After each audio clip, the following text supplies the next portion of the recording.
Hello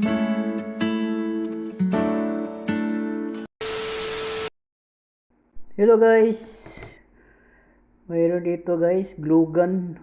Pinuksan ko to kasi ang tagal uminit, pero okay naman yung mga linya guys. Ibalik ko na lang to. Binuksan ko to kanina, hindi ko lang pinakita kasi mahaba yung video, pinutol ko lang. Ibalik ko nang ito sa dati niya. Maraming salamat guys sa nag-subscribe sa video ko. Sa wala pa nag-subscribe, please subscribe and hit notification bell para updated kayo sa mga video ko.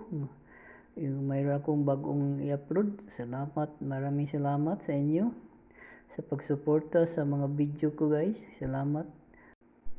Okay, ibalik na lang ako guys. Kasi okay naman mga wire niya, wala namang putol.